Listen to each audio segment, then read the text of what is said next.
დღეს ივანიშვილმა კიდევ ერთხელ გამოადნო და შექმნა რეპრესიის ახალი მექანიზმი და ეს არის რაღაცა ძალაუფლების მქონე de facto ხელისუფალი, რომელიც ზის ძალაუფლების სათავეში იძახის, რომ მე ვარ იმპერატორი და უნდა მაღიარო. ვინც არ მაღიარებს, იმას დავწვავ, ციხეში გავუშვებ, ჩამოვახრჩობ და ასე შემდეგ. მეფე შეიშალა. ივანიშვილი შეიშალა და ამ ძალაუფლებრივი ბერკეტების გამოყენებით ცდილობს, რომ კიდევ უფრო რეპრესიული გახადოს. კი, ამან შეიძლება თუ მიიღეს ეს საკანონმდებლო ინიციატივა სისხლის სამართლის არ მგონია ხელშემშლელი არ მგონია არსებობს იმდენად დიდი სიგიჟეა და სისულელია, რომ რაღაცა შანსები არსებობს. რომ საკონსტიტუციოს მიმართ. შეიძლება საკონსტიტუციოს მიმართ სავარაუდო როგორც ყოფს რა ტიპის სახალხო დამცველიც არის, ისეთი განცხადებები აქვს ხოლმე. სავარაუდო განცხადებები აქვს. დაადგინო. არა, თავადაც არ არის დარწმუნებული იმაში, რა შეფასებასაც აკეთებს. მიმართა, მე მგონი, აქ იდო მისი მხრიდან სკეპტიციზმი, რომ ეს გამოხატვის თავისუფლების შეზღუდვა. შეიძლება იყოს შეზღუდვაო და როგორც შეიძლება სახალხო დამცველე, ისე შეიძლება განცხადებებს აკეთებს. ჩემი შეფასებაა ეს მის მიმართ, იმიტომ რომ მე მგონია, რომ ესეთი ცუდი სახალხო დამცველი საქართველოს ისტორიაში არ ყოლია, ან თიძე ჩამოსათვლელი შეიძლება ვიღაცაებს შევადაროთ. თავისუფლად ივანიშვილი ამ ძალაუფლებრივ ჭიდილშია, რომ მოიპოვოს აღიარება, ან იძულებით, ან მოსყიდვით, ან იძულებით, ან მოსყიდვით, ან რაღაც ტიპის შესაძლებლობებით. ამიტომაც ჩვენთვის ხო შეიძლება ეს მომავალში იყოს ხელისშემშლელი, თუმცა არ ვფიქრობ, რომ ოპოზიციის და საქართველოს მოსახლეობის ერთადერთი პრეტენზია ივანიშვილისადმი, ან თუნდაც მთავარი პრეტენზია არის ლეგიტიმაცია არალეგიტიმურობის საკითხი. მის მიმართ არსებობს ბევრი სხვა ადამიანის უფლებები, დარღვევა, დემოკრატიის პრობლემების განადგურება და ასე შემდეგ. მივა ბოლომდე კანონის ფორმას მიიღებს, ფიქრობთ, რომ აი ეს ლეგიტიმაციის ცნება, ლეგიტიმაციის თემა რაღაც მეორე პლანზე გადავა, მეორე თემა გახდება, იმიტომ რომ კონკრეტული პარტიებისთვის ეს არის მთავარი ხაზი, რაზეც დგას მათი სტრატეგია. წინა სტუმარიც საუბრობდა, რომ ეხლა რაღაც დოკუმენტს ამზადებენ და იქაც ეს უნდა იყოს მთავარი ხაზი.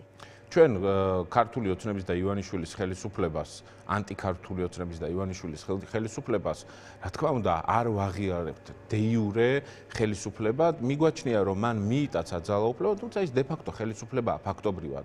ის ძალაუფლებაში იმყოფება, სამწუხარო დღებულობს იმ რეპრესიულ კანონებს, რომელსაც ის ხალხის ვინც არ აღიარებაზე ობიექტურ შეფასებებს იდენტობას პოლიტიკური არაღიარებაზე დგას. რა თქმა უნდა, ამ ობიექტურ შეფასებებს მოცემულობაზე ვსაუბრობთ. ამის მიუხედავად ივანიშვილი თუ ამ რეპრესიულ კანონმდებლობას აამუშავებს, ჩვენთვის ეს სიახლე არ იქნება ამ ზუსტად ამ საფუძვლის გამო, რომ ჩვენ არ ვაღიარებთ ივანიშვილის ხელისუფლებას, de jure ხელისუფლება და მიგვაჩნია, რომ უსამართლოდ და უკანონოდ იმყოფება ის ხელისუფლებაში, ამის გამო აკრძალვას გვიპირებს დიანა. ჩვენ და მთავარი საფუძველი, რომელიც საკონსტიტუციო სასამართლოში აქვს წარდგენილი ლელოს კოალიცია ძლიერი საქართველოს აკრძალვის შესახებ, იქ წერია ერთადერთი რამ ლელოზე, რომ ლელო არ შევიდა საქართველოს პარლამენტში, დათმო მანდატები, ჩახსნა სიები და არ აღიარებს ლეგიტიმურობას ქართული ოცნების და ივანიშვილის ხელისუფლების. ამიტომ კინეული თემაა და ამას ამ კანონის აკრძალვით და ასე შემდეგ, სხვათა შორის თავიდან მათ ასევე ინიციატივა ჰქონდათ კომუნიკაციების კომისიის დონეზე, რომ ტელეეთერებშიც, მედიებშიც, ვინც ამბობდა, ვთქვათ, არაღიარებულს ამ სიტყვებზე გამო, თუმცა მე არ აამუშავეს დიდად ეს ვთქვათ, გაგრძელება არ ქონია, მაგრამ ყველა მხრიდან ისინი ცდილობდნენ ამის დაპირისპირებოდნენ. ბუნებრივია, მას უჭირს სამიმართულებით, მის ლეგიტიმურობას არ აღიარებს ძალიან ბევრი ჩვენი ღირებული და მნიშვნელოვანი პარტნიორი. შალვა პაპუაშვილი პარლამენტის ეგრეთ წოდებული თავმჯდომარე გამოდის და წუწუნებს იმაზე, რომ თურმე საფრანგეთის საგარეო სამინისტროს ვებგვერდზე 2024 წლის საპარლამენტო არჩევნების შემდეგ არ განახლებულა არაფერი. არ განახლებულა ბრიფინგი ჩაატარა, ამის შესახებ ბრიფინგი ჩაატარა და სოციალურ ქსელში ბოლო პერიოდში ძალიან აქტიურად პოსტავს მსგავს სისულელეებს, იცლის იმ სახელმწიფოს პარლამენტის თავმჯდომარე, რომელიც ერთი რეპრესიულ კანონმდებლობებს ღებულობს, მოიცალა იმისთვის, რომ თურმე 6 წელზე მეტი ხნის ავტომობილი არ უნდა ჩამოიყვანოს მოქალაქეებს, ყველა საკუთარი თავივით მილიონერი გონია, რომ თურმე ძალიან ბევრი ადამიანი შეუქმნის პრობლემას. ბევრი ადამიანს კარგი წარმოუდგენელ რაღაცას, მათ შორის იმ ბაზარს, რომელიც ავტობაზარი, რომელიც მათ შორის გადაყიდვით არის დაკავებული 1000-ობით და 10000-ობით ადამიანი შეუქმნის უზარმაზარ პრობლემას. ანუ 6 წლის ავტომობილის ყოლა, ვის არ უნდა ახალი ავტომობილის ყოლა, მაგრამ თავის გადმოსახედიდან უყურებენ. თავის გადმოსახედ მათ აქვთ მხოლოდ ამის ფული. ვის აქვს იმის ფული, რომ 2024-25 წლის და 23 წლის ავტომობილები შემოიყვანოს. ამ სიგიჟეს აკეთებენ, იმიტომ რომ უყურებენ ყველაფერს საკუთარი შესაძლებლობების მხრიდან. აი ახლახანს ამოქმედა და ცულებები შედის ღვინის წარმოების ერთ-ერთ კანონში, სადაც წერია, ახალი კანონი მოიფიქრა. შალვა პაპუაშვილმა მოიფიქრა, ეყო გონიერება, რომ თურმე ღვინის წარმოებას ვენახის სამეწარმეო მიზნით გაშენებას დაჭირდება ნებართვა.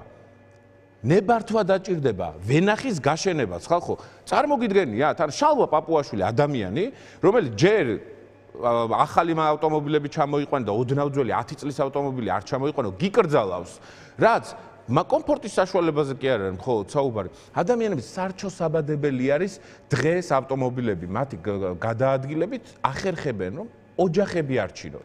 ხოდა ამას აკეთებს, ამისთვის იცლის პაპუაშვილი. იცლის იმისთვის, რომ ვენახის გაშენებაზე შემოიღოს ნებართვა. საქართველოს კაცს რო ამას ეტყვი, ხო წარმოუდგენელი სიგიჟეა და ეს ადამიანი რომ ყოველ ჯერზე ტყუილით, პროპაგანდით არის დაკავებული, რაც გერმანიის ელჩმა უპასუხა. 21 წელი გერმანიის სახელმწიფოდან იღებდა ხელფასს. გერმანიის სახელმწიფოს მხრიდან დაფინანსებულ ფონდში მუშაობდა. 50 წლის ყოფილა. 21 წელი საკუთარი შეგნებული ცხოვრების ღებულობდა ხელფასს და ამ დროს სხვას ეძახის უცხო ქვეყნის ინტერესების გამტარებელს. შალვა პაპუაშვილზე ვლაპარაკობ. როგორ შეიძლება ამ ადამიანებს ენდო დღეს ეხლა რაღაცა დებატები რომ მოაწყეს და აწყობენ, ხო ამას გოგა ხაინდრავა ზის, გოგა ხაინდრავა და იცავს თურმე საქართველოს ეროვნულ ინტერესებს. ვინ დამაჯერებს, რომ გოგა ხაინდრავა საქართველოს რაიმე აინტერესებს? ყველა ძალაუფლების მქონე ხელისუფალთან იყო შემძვრალი. დებატებზე თქვენი პოზიცია როგორია, თქვენი გუნდის? დებატებზე ჩვენ გვაქვს ძალიან ცხადი პოზიცია, რომ ყველა ველზე უნდა შეებრძოლო და შეეწინააღმდეგო ქართულ ოცნებას. ჩვენ გვაქვს ეს გაცხადებული, რომ დაგვიჯდნენ უბრალოდ ძალიან მარტივად ვთქვი. ქართულ ოცნებას და ივანიშვილს ეშინია მძაფრი წინააღმდეგობის. ეშინია არგუმენტები და ჩვენ არ გვეძახიან დიანა და გულწრფელად გითხრათ, არც დაგვიძახებენ. გამორიცხულია, გამას გარანტირებულად ვამბობ. ვერ გაბედავენ. რატომ ვერ გაბედავენ? ანუ თქვენ ვერ გაბედეს ამდენი ხნის განმავლობაში. ვერ გაბედეს და მათ შორის იქ სახელმწიფო არხების პროდიუსერები რაღაც სიგიჟე არგუმენტებს ამბობენ, რომ ქართული ოცნება თქვენთან არ დაჯდებაო და ვისთან დაჯდება? გამოგონილ ოპოზიციასთან თუ ეს არგუმენტები? კი, ვიკითხეთ მათ შორის და მათ აქვთ რაღაც წარმოუდგენელი არგუმენტები, თქვენ ასაკრძალი პარტია ხართ და ქართული ოცნება არ დაჯდება. ქართული ოცნება აქვს ესეთი იარაღი. ჩვენ მას არ ვაღიარებ და ის ჩვენს წინააღმდეგ იგნორის პოლიტიკას იყენებს, არ აღიარებს პოლიტიკას. ეს ქონდა სხვათა შორის, არ ვიცი რამდენად ყველა იქ მიმსვლელს ამ აღიარების, ასე ვთქვათ, ბარიერი რამდენად აქვთ გადალახული, მაგრამ თუ ადამიანი არ მაღიარებსო იმასთან როგორ დავждები, ანუ დებატებში მისვლამ ისინი აღიქვამენ როგორც აღიარებას მათსას. არანაირი აღიარება მე რომ მივდივარ საქართველოს პარლამენტთან და მათ შორის იქვე ვამხელ, ვეუბნები იმ რასაც ვფიქრობ, ვეკამათები, მათ შორის ბრალს ვუყენებ რომ ის არის მართლა ტერორიზმთან გათანაბრებული, როცა ქიმიური იარაღი სავარაუდოდ წამლავს საქართველოს 100,000-ობით მოქალაქეს. დევნის 10,000-ობით მოქალაქეს, გააუბედურა, გააღარიბა, ხო, მე ეს ბრალდებები მაქვს და რა მასთან კომუნიკაციაში თუ შევალ და ბრალდებას წაუყენებ, ესეც ლეგიტიმაცია, რო არსებობენ, ამას ვაღიარებ, ისინი არსებობენ. ოღონდ არიან კიბო ამ ქვეყნის, ამ სახელმწიფოსი და ვაღიარებ მათ არსებობას და უბინძურეს. ძალიან დიდ დანაშაულებრივ თანამონაწილეობას ამ ქვეყნის გაუბედურებაში. აი ამას ვაღიარებ. და მათ ძალაუფლებას და სამართლიანობას ვერ ვაღიარებ ვერას. ამ პრობლემასთან, ხელისუფლებასთან, როგორც პრობლემასთან ინდივიდუალური გზით სვლას აპირებთ აი ამ პოლიტიკურ ცხოვრებაში. თქვენი პარტია, რატომ გეკითხებით, ვლაპარაკობდით წინასწუმრებთანაც დოკუმენტზე, რომელსაც ამუშავებს გარკვეული ჯგუფი პოლიტიკური პარტიების და მას განიხილავს როგორც რაღაც მთავარ დოკუმენტად, რომელზე ხელმომწერებიც რაღაც ერთიან სტრატეგიაზე შეთანხმდებიან ამ ბრძოლის.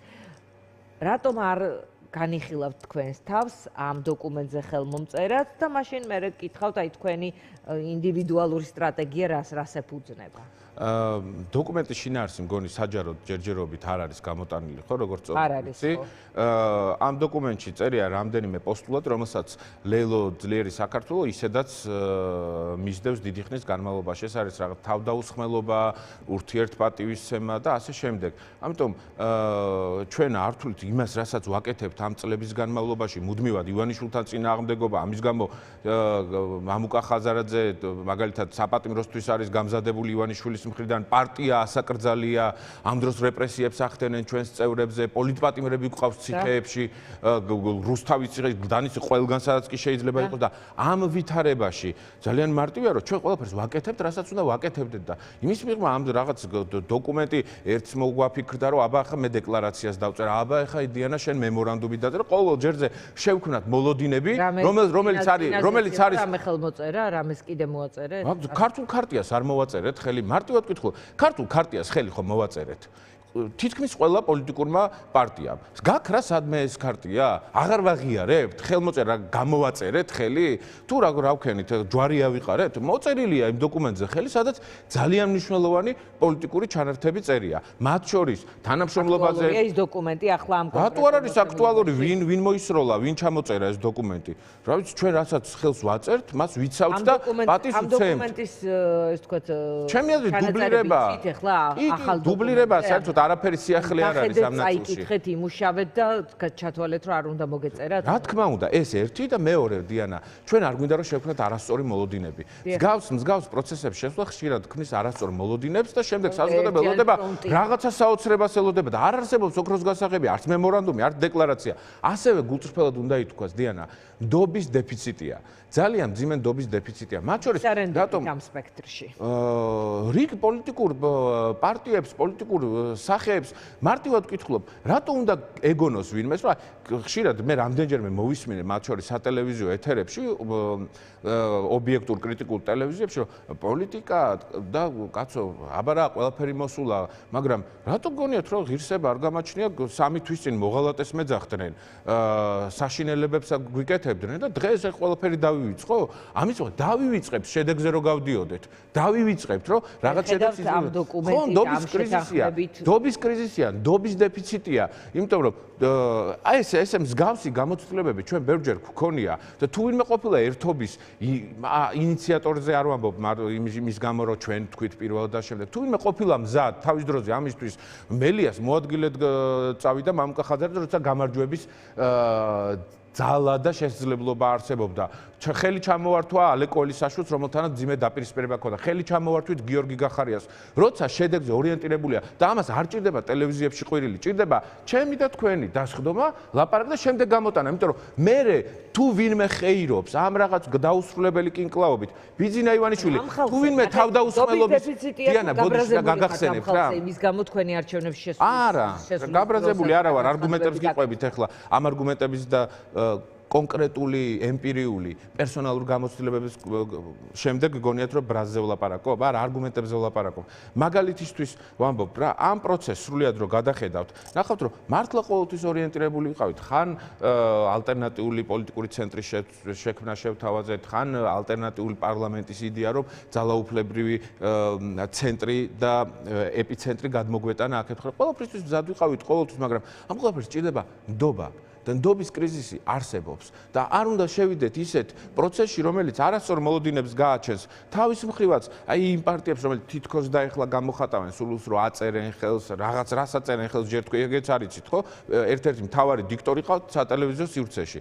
ვსაუბრობ დოკუმენტზე, რომელზეც ვერ გიზიარებთ რა წერია ამ დოკუმენტში. ამის ესე საჯაროდ გამოტანა ძალიან უცნაურია, რომ ეს გახდეს რაღაცა კიდევ განხილვის საგანი. თავადაც ვინც მზად არის და აჩვენონ მაგალითი გაერთიანდნენ, რის გარშემო ერთიანდებიან, მოაწერონ ხელი სხვა ტიპის ერთობები, სტრუქტურული ერთობები, რაც უნდათ ის გააკეთონ, მაგრამ ჩვენ თვლით, რომ ჩვენ უნდა განვითარდეთ დამოუკიდებლად, როცა რაიმე ტიპის აუცილებელი საჭიროება იქნება, არც კოორდინაციას გაურბივართ და არაფერს. რაზე აგებული 2028 წელს რომ არჩევნები ამაზე, თუ აი რა დღის წესრიგში მოძრაობს. ჩვენი პოლიტიკური ცხოვრება აგებული არის ორ მნიშვნელოვან პოსტულატზე, რომელიც არ დაგვივიწყებია და მე მიმაჩნია შეცდომად, რომ პოლიტიკური ლიდერები, პოლიტიკური პარტიები თუ ასე შემდეგ ხშირად არ ახსენებენ. ახალი რიგგარეშე არჩევნები და პოლიტპატიმრების თავისუფლება. ეს არის ორი მთავარი მოთხოვნა. ამის პარალელურად მუდმივად უნდა იყო მზად.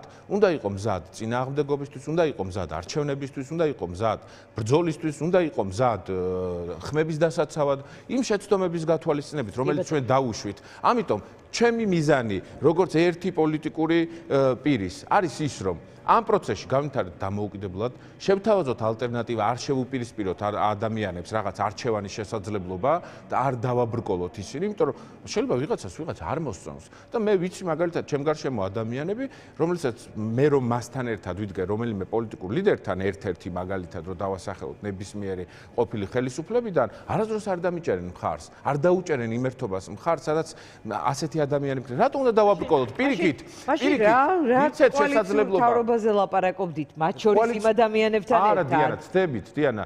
კოალიციური მთავრობა არ ნიშნავს იმას, რომ ჩვენ ერთმანეთი აუცილებლად უნდა გვიყვარდეს.